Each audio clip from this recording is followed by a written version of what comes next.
RK मुशायरा media. मैं इस वक्त बिला किसी ताखिर व तमहीद के हजरत मौलाना से इल्तिमास करने जा रहा हूँ इन मिसरों की रोशनी में कि साहिल में मिलेगा ना सफीने में मिलेगा, साहिल में मिलेगा ना सफीने में मिलेगा, बस चैन मिलेगा तो मदीने में मिलेगा। कि साहिल में मिलेगा ना सफीने में मिलेगा, बस चैन मिलेगा तो मदीने में मिलेगा। और जिस नूर से फैली थी सदाकत की शुआएं, वो नूर बस अबू बकर के सीने में मिलेगा, वो नूर बस अबू बकर के सीने में मिलेगा। मैं इस वक्त गुजारिश कर रहा हूँ हजरत मौलाना मुफ्ती मोहम्मद अनवर साहब कासमी काजी शरीयत रांची झारखंड से कि लफ्जों के आईने में है सूरत निखार की, आमद से जिनके होने लगती है खुशियां बहार की, आम आदमी भी सहल बयानी पे दाद दे, तकरीर ऐसी होती है मुफ्ती मोहम्मद अनवर की।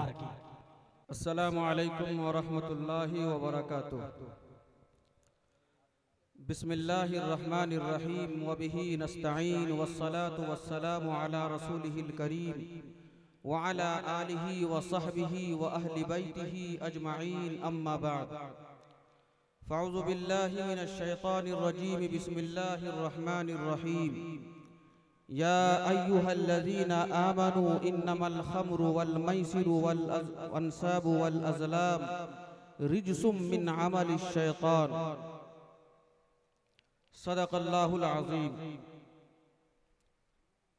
मुअज़्ज़ज़ व मोहतरम सदर मोहतरम, स्टेज पर तशरीफ़ फरमा मुस्तनद व मुअक्कर उलमाए किराम, बड़ी तादाद में यहाँ पर जमा सामईन हजरात और पर्दा में बैठी हुई इस्लामी रिश्ते के माएँ और बहनें, नाज़िम जलसा माशाअल्लाह आप हजरात को आगाह और मुत्तला फरमाते जा रहे हैं कि वक्त की किल्लत और साथ ही साथ वक्त की तहदीद, ये तमाम बातें इशारा और किनाये में आप हजरात के सामने बातें आ रही हैं। इंशाअल्लाह वक्त के तहदीद जो हुई है और जो मुतय्यना वक्त है, उसी के अंदर अंदर में चंद पैगामात जल्दी जल्दी में आप हजरात के दरमियान अल्लाह की तौफीक से रखने की कोशिश की जाएगी। अल्लाह तबारक व तआला ने इंसानों को जिन नेमतों से नवाजा है और जिन दौलतों से सरफराज किया है, उसमें एक बड़ी नेमत इंसान के लिए उसकी अक्ल की नेमत है। अगर इंसान के पास अक्ल न हो, इंसान की अक्ल खराब हो जाए, उसका दिमाग का ताउज़ुन बिगड़ जाए, तो वह इंसान किसी काम का नहीं रहता, गली कोचों में वो मजाक बनकर रह जाता है। अल्लाह तबारक व तआला ने इंसान को जो सोचने और समझने की सलाहियत दी है, और अल्लाह ने कहा है, तकाजा भी किया है, कभी कुरान कहता है तफक्कुर करो, कभी कुरान कहता है तदब्बुर करो, कभी कुरान कहता है ईमान वालो अल्लाह की आयतों पर गौर करो। जब तक इंसान के पास अक्ल नहीं होगी, दिमाग नहीं होगा, वो गौर नहीं कर सकता, वो तदब्बुर से काम नहीं ले सकता, वो तफक्कुर से काम नहीं ले सकता। याद रखना चाहिए कि अक्ल इंसान के पास बड़ी दौलत है। अगर ये अक्ल से इंसान महरूम हो जाए, दुनिया की सारी नेमतों से कह सकते हैं कि इंसान महरूम हो जाया करता है। मेरे मुहतरम बुजुर्ग और दोस्तों, जिस तरह अल्लाह ने सेहत दिया, सेहत की हिफाजत करने की जिम्मेदारी दी है। अल्लाह ने दौलत दिया, दौलत की हिफाजत करने की जिम्मेदारी दी है। अल्लाह ने मकान दिया, मकान की हिफाजत करने की जिम्मेदारी दी है। अल्लाह ने तिजारत दी, तिजारत की हिफाजत की जिम्मेदारी दी है। ऐ लोगों, अल्लाह ने अक्ल दिया है और कहा है, ऐ लोगों अक्ल को इस्तेखराब करने वाली चीजों से अपने आप को बचाओ।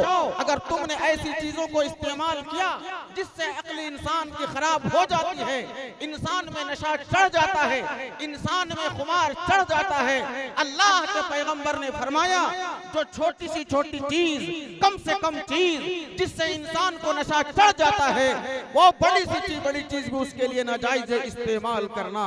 आज का उन्वान, आज की इस इजलास में प्रोग्राम, आज इस इजलास में और प्रोग्राम में आपके सामने जो पैगाम रखना है, इस जिम्मेदार स्टेज के प्लेटफार्म से और इस प्लेटफार्म से मेरे मुहतरम बुजुर्ग और दोस्तों, बड़े दर्द के साथ ये पैगाम आपके सामने रखा जाता कि हमें नींद कैसे आती, बापों को नींद कैसे आती, गांव के सेक्रेटरी को नींद कैसे आती, सदर को नींद कैसे आती, जहां हम उम्मीद बना के बैठे हैं कि हमारी नई नस्ल है जो हमारे मुस्तकबिल है, हमारे मुस्तकबिल को ये संवारने वाली नस्ल है, लेकिन ये हमारी नस्ल अक्ल को खराब कर रही है, सेहत को खराब कर रही है, नशा में लथपथ होकर के अपनी जिंदगी को लोगों बर्बाद कर रही है।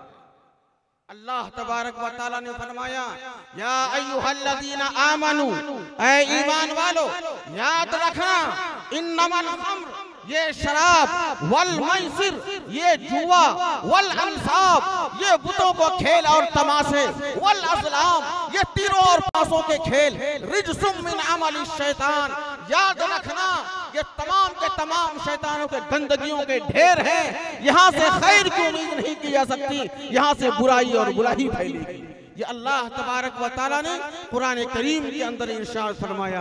आगे अल्लाह ताला ने कहा है, आगे अल्लाह ने कहा है कि ये शैतान तुमसे ये चाहता है, ये शराब के जरिए से, ये जुए के जरिए से कि तुमको यसुद्दकुम अन ज़िक्रिल्लाह व अनिस सलाह, कि अल्लाह की याद से तुमको गाफिल कर दिया जाए, नमाज से तुमको दूर कर दिया जाए। ये अल्लाह तबारक व तआला कुरान करीम में फरमाते हैं और तफसील बयान करने के बाद कहते हैं, ऐ ईमान वालो, फहल अंतुम मुंतहून, क्या तुम अब नहीं रुकोगे, क्या तुम इन चीजों से नहीं रुकोगे, शराब से नहीं रुकोगे, जुआ से नहीं रुकोगे और बुत परस्ती से नहीं रुकोगे, ऐ लोगों ये तीर और पासों से नहीं रुकोगे, फहल अंतुम मुंतहून, रुक जाओ और अपने आप को आगे बढ़ाओ। आगे कुरान ने कहा एक जगह कि अगर तुम इन चीजों से रुक जाओगे तो फलाह पा जाओगे, कामयाब हो जाओगे। अगर इन चीजों में तुम लथपथ रहे हो, कामयाबी तुम्हारी मंजिलों को चूम नहीं सकती है, तुम कामयाब नहीं हो सकते हो, इज्जत की जिंदगी तुम्हें मुयस्सर नहीं हो सकती। मेरे मुहतरम बुजुर्ग और दोस्तों, ये क्या अफसोस का मकाम नहीं। एक बात और मैं अर्ज करूं, एक बात मैं और अर्ज करूं, एक नशा है टैबलेट का इस्तेमाल कर जाना, एक कॉरेक्स का इस्तेमाल, सिरप का इस्तेमाल कर जाना, शराब के घूंट को उतार लेना, बियर को उतार लेना।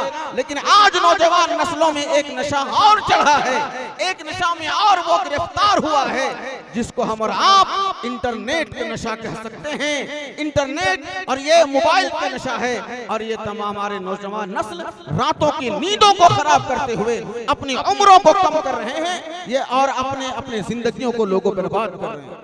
जो नौजवान नस्ल रातों को जाग कर रातों मोबाइल के स्क्रीन पर अपने आंखों को थकाए, जो नौजवान नस्ल अपने दिमाग को मोबाइल के स्क्रीन पर थकाए, गंदी वीडियोस के जरिए से अपनी सेहत को खराब करे, ऐसे नौजवानों से कोई माँ बाप, कोई समाज, कोई कौम मुस्तकबिल की उम्मीद, खैर की उम्मीद लोगों नहीं कर सकते।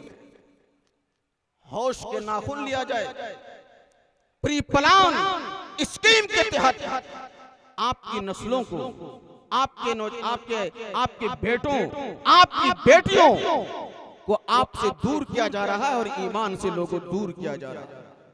अल्लाह के नबी जनाब मुहम्मदुर रसूलुल्लाह सल्लल्लाहु अलैहि वसल्लम ने फरमाया कि जब इंसान नशा करता है, एक बात और मैं अर्ज करूं, लोग नशा से आमतौर पर शराब समझते हैं, जबकि अल्लाह के नबी ने फरमाया हर वो चीज जो नशा पैदा करती है वो कम से कम हो या ज्यादा से ज्यादा उसका इस्तेमाल करना जायज नहीं है, हराम है। मेरे मोहतरम बुजुर्ग और दोस्तों, तो मैं ये अर्ज कर रहा था आप हजरात के सामने कि नशा जिन चीजों से भी पैदा हो, इंसान का दिमाग खराब हो जाए, इंसान का दिमाग काम करना बंद कर दे, वो नशा है।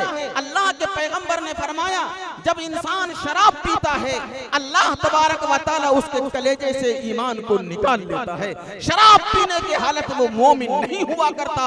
अल्लाह के पैगंबर ने फरमाया जो कोई इंसान शराब पीने का आदी हो और वो शराब उसी हालत में बगैर तौबा किए हुए मर जाए, बगैर जहन्नम में सजा भुगते हुए वो जन्नत में दाखिल नहीं हो सकता।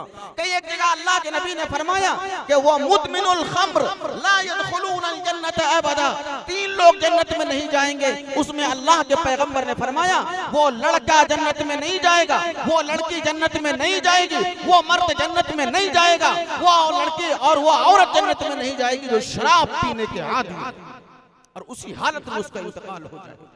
मेरे मोहतरम बुजुर्गों और दोस्तों, वक्त कम है और इस कम वक्तों में ये मदरसे का जलसा है, ये सीरत का जलसा है, ये दस्तारबंदी का जलसा है। कुरान की आयतें आपके सामने रखी जा रही हैं। ये वो कुरान की आयतें जिनके सरों पर अभी आप पगड़ी बांधेंगे, इन्हीं आयतों को उन्होंने महफूज किया है। कुरान की आयतों से क्या पैगाम निकलता है वो आपके सामने बात रखी जा रही है। अगर हमने होश के नाखून नहीं लिए, अगर हमने होश के नाखून नहीं लिए, अपनी फैमिली, अपने खानदान, अपने मोहल्ले, अपने गांव के लिए हिकमतें और तदबीरें नहीं अपनाई तो यकीन जानिए आने वाली नस्ल हमारे लिए किसी काम की नहीं हो सकती। एक बात तो आपके सामने मुझे ये अर्ज करनी थी।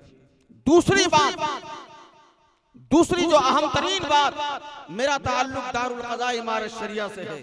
आए दिन मामलात से वास्ता पड़ता है, लड़कियां आती हैं, बीवियां आती हैं, शौहर आते हैं, गार्जियन हजरात आते हैं, दरखास्त पेश करते हैं। लेकिन मैं आपके सामने खुले अल्फाज में कहना चाहता हूं, रिश्ते जो बिगड़ने के वजूहात हैं, निकाह के रिश्ते टूटने के जो वजूहात हैं, एक अहम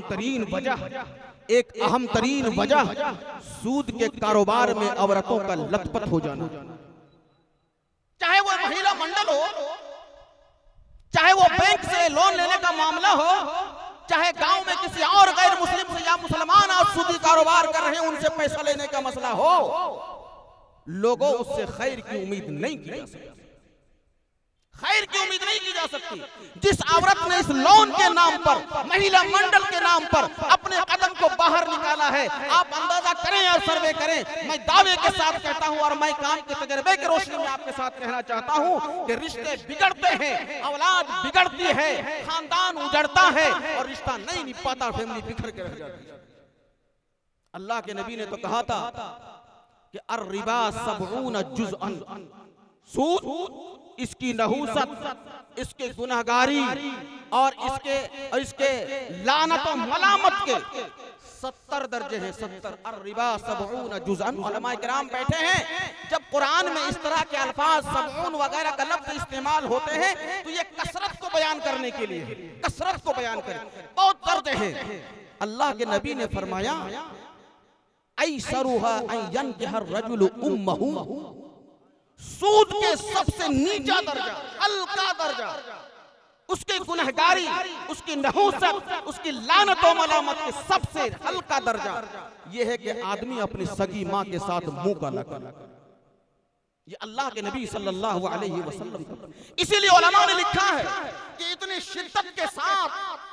शिद्दत के साथ शराब के बारे में, इतनी शिद्दत के बाद सुवर के बारे में तज़किरा नहीं आया जितनी शिद्दत के साथ ये सूद का तज़किरा आया। बल्कि अल्लाह ने कहा कि जो सूद से बाज नहीं आते हैं वो अल्लाह और उसके रसूल के साथ लड़ाई करने के लिए तैयार हो जाए, औरतों को रोका जाए। आप नौजवान, हमारा बेटा जिद कर रहा है, हमारा भाई जिद कर रहा है, समाज का कोई बंदा जिद कर रहा है कि हमें अभी जदीद अंदाज की मोटरसाइकिल आई है उसे लेना है, बाप मजबूर है, लोन लेना है, महिला मंडल से पैसा उठाना है। औरतों के जो ग्रुप घूमती है एक साजिश के तहत, उस ग्रुप ने, उस दल ने कितने घर को उजाड़ कर रख दिया, कितने रिश्ते को बिखेर कर रख दिया। आप भी सर्वे कर लें, मैं काम के तजर्बे की रोशनी में यह बात आपके सामने कह रहा हूं। मेरे मोहतरम बुजुर्ग और दोस्तों, पहली बात अपनी नस्ल की हिफाजत। अगर नस्ल की आप हिफाजत नहीं करते तो आप मुस्तकबिल की हिफाजत नहीं कर सकते।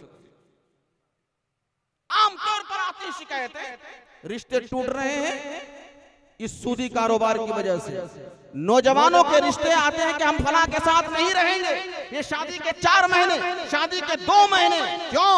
नशा की लत है और वो बीवी के इस्तेमाल करने के काबिल नहीं, नशा की वजह से, इंटरनेट के इस्तेमाल की वजह से।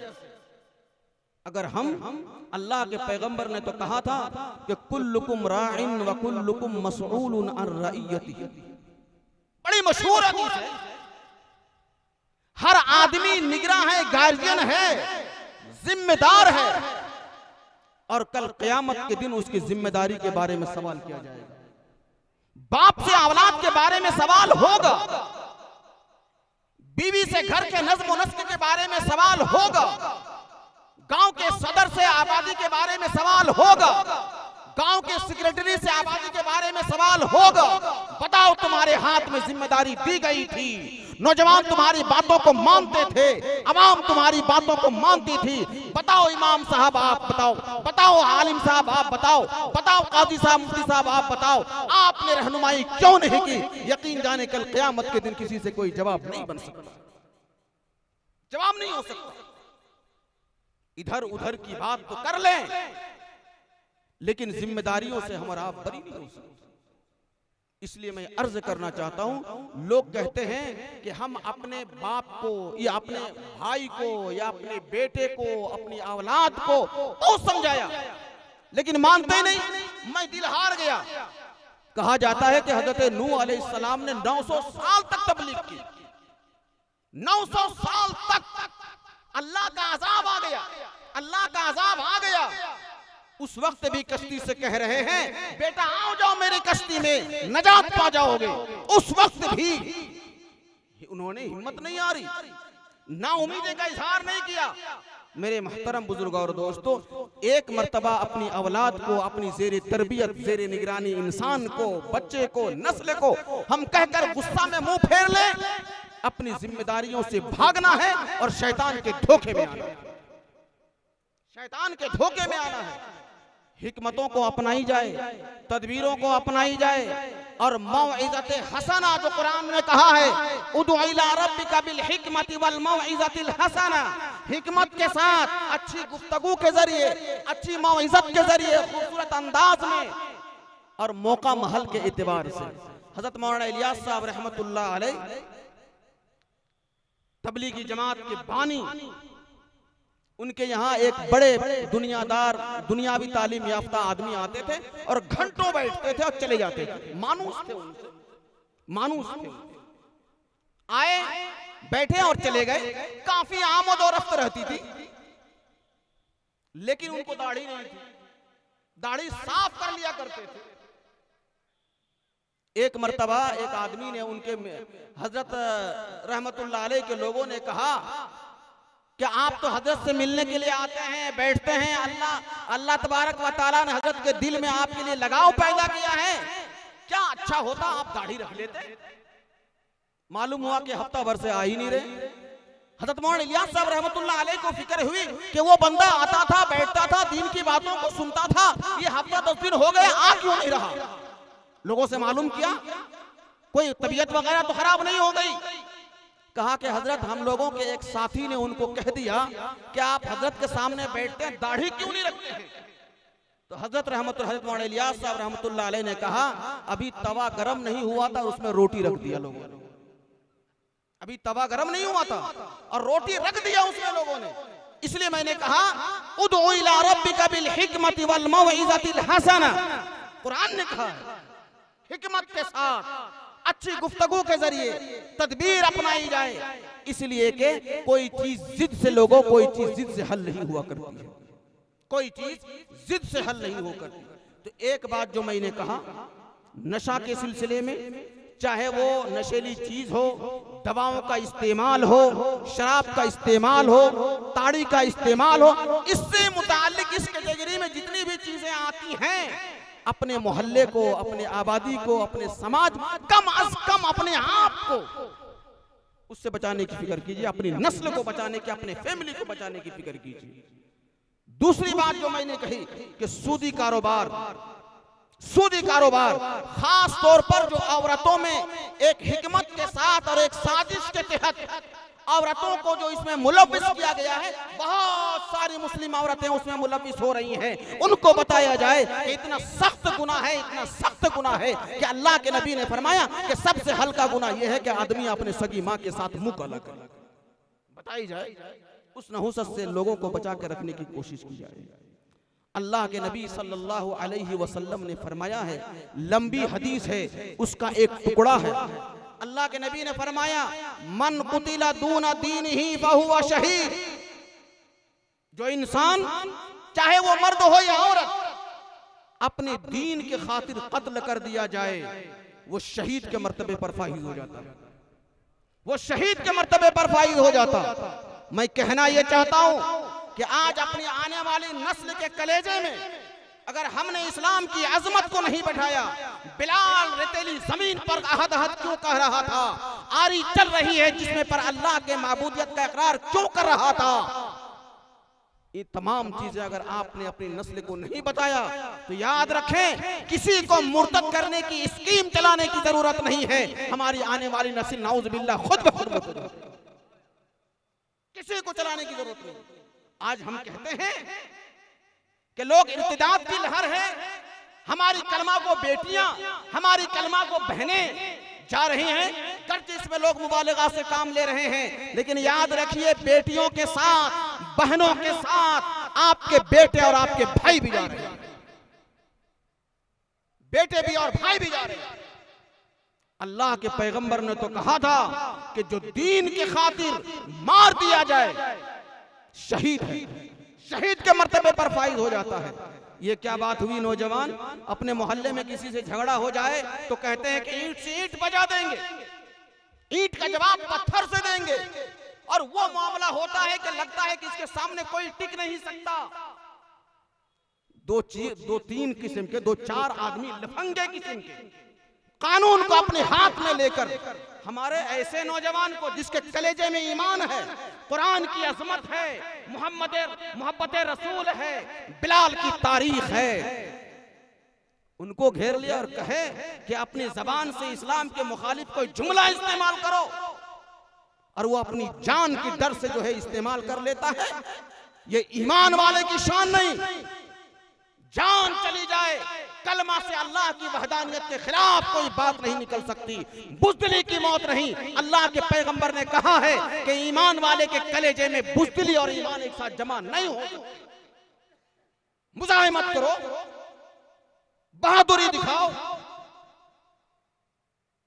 मेरे मुहतरम बुजुर्ग और दोस्तों, ये शुजाअत, ये इस्लामी तारीख की अजमत, अपने आबा व अजदाद की तारीख अपनी नई नस्ल तक मुंतकिल किया जाए, नई नस्ल तक मुंतकिल किया जाए और बताया जाए कि आपके आबा व अजदाद की तारीख क्या रही है।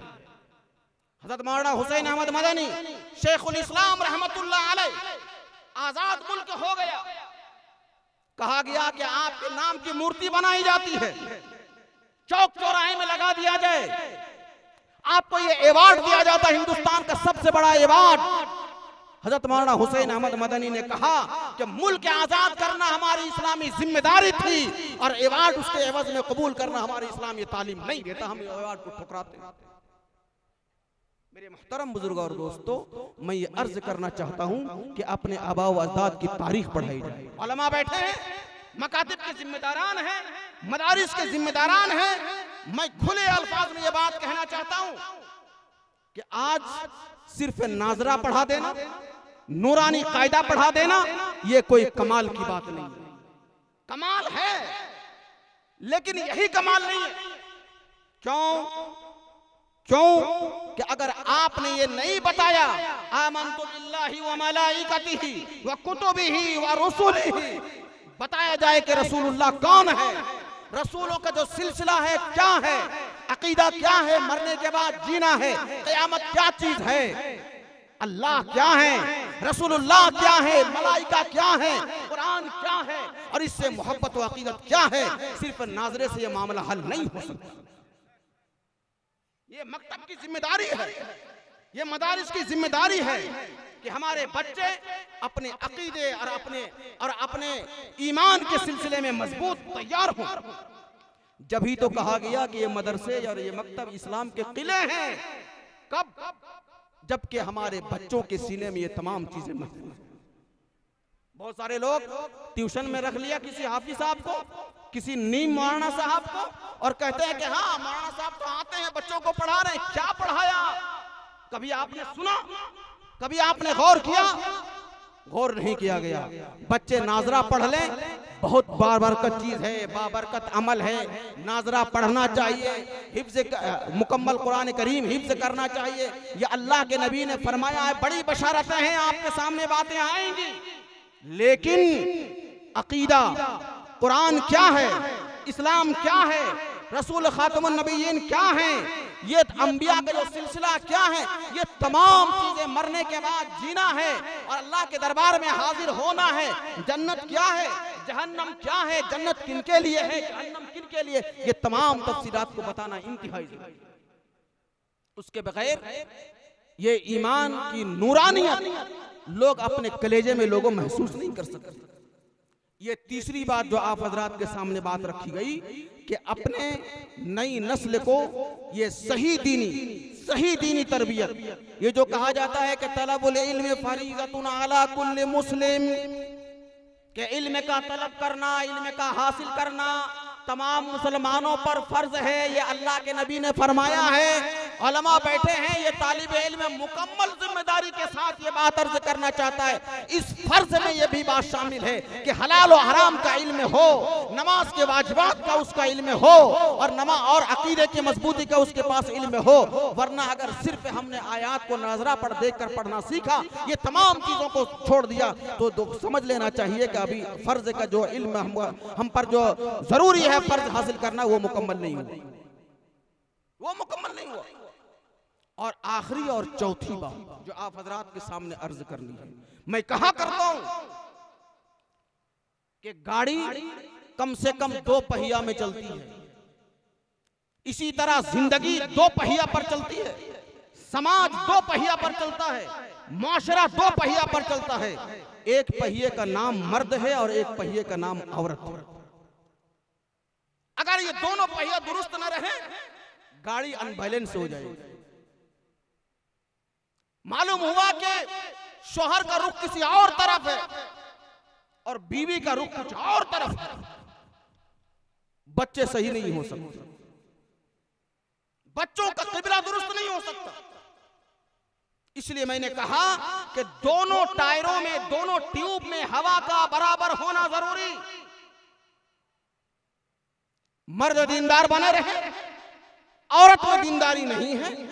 जबकि कहा गया कि बच्चों के लिए सबसे बड़ा मदरसा माँ के आंचल है और माँ के गोद, सबसे बड़ा मकतबा, सबसे बड़ा मदरसा। अगर वहां से उसको तरबियत नहीं मिली तो लोगों और कहीं से बेहतर तरबियत मिलने की उम्मीद करना नहीं करनी चाहिए। इसलिए मैंने कहा कि इन औरतों के दीनदारी के सिलसिले में भी फिक्र करना, उनके इज्तिमाआत, उनके दरमियान बयानात, सास बहू का कैसे रहना है, ससुराल में जिंदगी कैसे गुजारनी है, बात कैसी करनी है, किस टोन में बात करनी है, लबो लहजा किस तरह रखना है। बेटी को तो कुरान दिया, रुखसती के वक्त में रहल दिया, जहेज के सामान से अलग रखा गया। कहीं ऐसा ना हो कि जहेज तो हराम है, उस हराम में कुरान पाक मिल जाए, अलग लो भाई, कोई लो। लेने वाला भी कहते कि हम नहीं ले सकते, क्यों? क्या हम उस कंडीशन में नहीं है, तुम ले लो, हम भी उस पोजीशन में नहीं है। कुरान लेने को तैयार नहीं, बड़ी मुश्किल से किसी जबरदस्ती किसी को हाथ समेटवा करके वजू कराया जाता है, कुरान लो भाई, तब कुरान ससुराल पहुंचता है। मेरे मोहतरम बुजुर्गों और दोस्तों, अपनी बेटियों को, अपनी बहनों को अगर हमने दीनदारी नहीं दी, 1000 कुरान देते रहे, कुरान की तरबियत नहीं दी, कुरान की तालीम नहीं दिया, याद रखिए वो कुरान उस बच्ची को कोई फायदा नहीं दे सकता। ये जिम्मेदारी है, ये हमारी ईमानी जिम्मेदारी है कि हम उस काम को अंजाम दें। और औरतों को भी महसूस करना चाहिए। बहुत जमाने में एक लतीफा पढ़ा, उमूमी तौर पर हम तकरीरों में अपनी बातों में लतीफा सुनाते हैं नहीं, लेकिन जो काम का तजर्बा है औरतों से वास्ता पड़ता ही रहता मुसलसल। एक शोहर, एक दोस्त ने दूसरे दोस्त से पूछा कि तुम्हारी बीवी का नाम क्या है? तो कहा कि मेरी बीवी का नाम गूगल है। तो पर ये क्या नाम है? तो इंटरनेट का ब्राउज़र है। तुमने अपनी बीवी का नाम गूगल क्यों रखा? कहा कि गूगल में कोई चीज टाइप करो तो एक की जगह में 1000 दिखा देता है। मेरी बीवी को कोई एक बात बोलो 1000 सुना के रख देती है, इसलिए गूगल नाम रख दिया उसका। बात तो बनेगी नहीं, मैदान जंग बन जाएगा घर, मैदान जंग बन जाएगा। मेरे मोहतरम बुजुर्ग और दोस्तों, औरतों की जो अजमत है, माँ के कदमों के नीचे जन्नत है। माँ का चेहरा देखो, हज मबरूर, हज उम्रा मबरूर का सवाब मिल रहा है। तो उस प्रोटोकॉल को औरतों को तो अपने में जज्ब कर करके तहम्मुल के साथ उस जिम्मेदारी को अदा करने की कोशिश करनी चाहिए। अल्लाह के पैगंबर ने फरमाया कि जिसने 2 बेटी या 2 बहन को तरबियत की, मन आला सलासा बनातिन औ अखवाती, जिसको अल्लाह तबारक व तआला ने 3 बेटियां दी या 2 बेटियां दी या उसी के बराबर बहनें दिया, उसने उसको अदब सिखाया, उसको तालीम दिया, मुनासिब रिश्ता देख करके उसकी निकाह कर दिया, वह अहसना इलैहिन्ना, उसके साथ हुस्न सलूक करता रहा। अल्लाह के पैगंबर सल्लल्लाहु अलैहि वसल्लम ने फरमाया कि ऐसा करने वाला इंसान मेरे साथ जन्नत में इस तरह होगा। क्या हुआ मालूम क्या हुआ? कि हम मस्जिदों में सजदे कर रहे हैं, शबे बरत में, शबे कदर में गिलाफे काबा को पकड़ कर अल्लाह जन्नत दे दो। गैबी आवाज आती है, जन्नत तो तुम्हारे घर में रो रही है।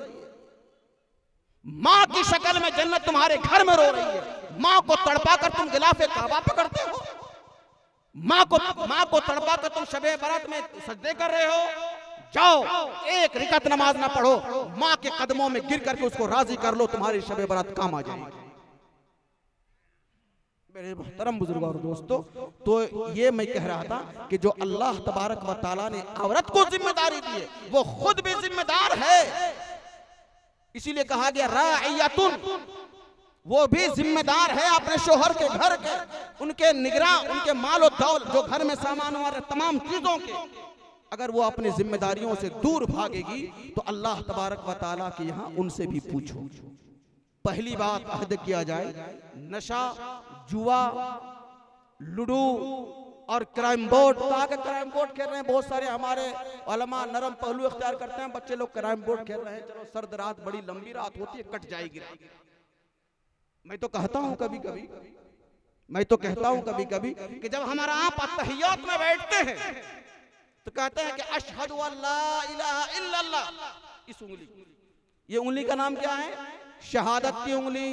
इसी से गवाही दी जाती है, इशारा किया जाता है अल्लाह एक है, माबूद है, शैतान को झटका इल्लल्लाह, अल्लाह के सिवा कुछ नहीं, अल्लाह हमारा माबूद है, अल्लाह खालिक है। नमाज में जो इंसान अभी जुमा की नमाज में, 5 वक्ता नमाज में इस शहादत की उंगली को इशारा करके शैतान को झटका मारा, वो क्राइम बोर्ड की गोटियों को इस शहादत की उंगली से झटका कैसे मार सकता है?